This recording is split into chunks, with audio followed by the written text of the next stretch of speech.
Hey, what's going on? Happy Sunday. We got a little update on the Plymouth project. As you can see, I made my big chop on my roof piece. There it is, laying up there on the hood. But I had chopped it, and where I came to that is where the width of this starts to leave the body, because that car is shaped, it's kind of like a big oval on the Hudson, where this one is a straighter line, as you can see by what's going on right there. And right here, that pillar is where it begins to leave the other car. So that's why I made the cut. These pieces are from the back door of the Hudson, and this is how I'm going to tie this thing together, because it wasn't there, it just didn't look right. It was like stopped right there, and I didn't like it. So what I did was, this is what I'm going to end up doing here, and these pieces will all be, they'll all be welded, and you know, the spaces will be filled. But that is what I was talking about with the wing window that I'm trying to keep. Goes into, you see the shape. This line will go up and continues right into this, just like it did on the Hudson. And then this piece, I had the section, I'll have to cut it down, obviously. It will go in here, like so. And that will complete, you know, I'll section it, and that will complete this line and give it a nice oval. And I use the pinch because I'm just going to put a fixed window here. That will be fixed. And this, of course, this wing window, that's why I'm doing all this, because I think even though it's kind of busy back there, I think it'll look okay. And it kind of, you know, every chop you see is the same. It's just got the triangle window back here, either all open, no pillar, or with a pillar here and then a open window. And I just wanted to do something a little different. That's all. You know, I try to change it up.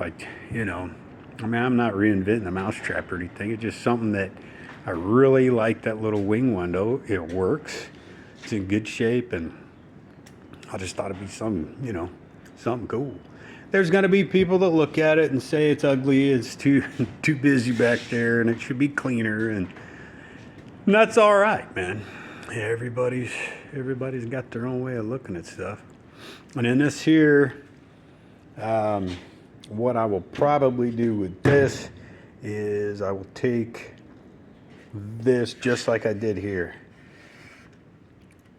off of the donor, the Hudson here. This right here, so that I can continue with that same line. This here, I'll use the top of this, probably maybe even this pillar. I don't know yet how much of it I'll use. I'll cut it all out and we'll see what it ends up being.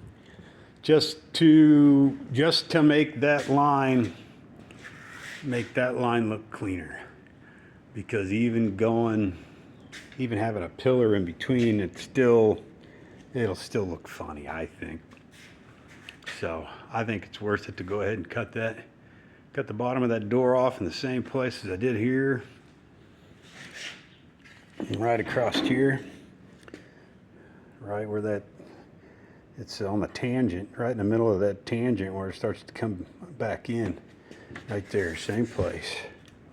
Because I can't leave my chrome there anyway, because there ain't gonna be no chrome back here. It's gonna be painted, and that'll just throw your eye. It won't look good. So that's what we're doing. But before I do all that, I decided I'm gonna go ahead and go back to my rockers and floors while I can still open this back door and have access to the back floor. That's gonna make life a lot easier for me, so I can go ahead and get all this crud replaced. Then, after I get the doors replaced, I'll come back to getting this piece welded down, you know, tacked down in the back here, in that nice little area where they'll connect together. Start getting my window pieces in, and then start doing all my fill around here. That's kind of the tentative plan. Once I get that tacked down, then that's when we'll start cutting this roof piece up. That will have to be cut shorter front to back and sectioned side to side. It'll have to be sectioned, brought in closer together to fit on this car. So that's what's going on today. And a beautiful day it is. So I might check back with you, let you see the floor progress. Kind of boring, but definitely a necessity, you know. Just getting all the rust out of it. That's really all. That's the only place there's rust in this car. Rust through. I mean, of course, there's all surface rust, but it's in great shape. Still hunting for that. Like to have 392, but I'd take a 354. 426 is out of the question, really, just because of the money. But I want that Hemi. You know, that's why I was going for the 354. It's the lower priced of the three. So we'll see. I might come across 392. I don't know. Might come across a 426. Who knows? That'd be awesome. Anyway, all right. I'm gonna get busy. Later.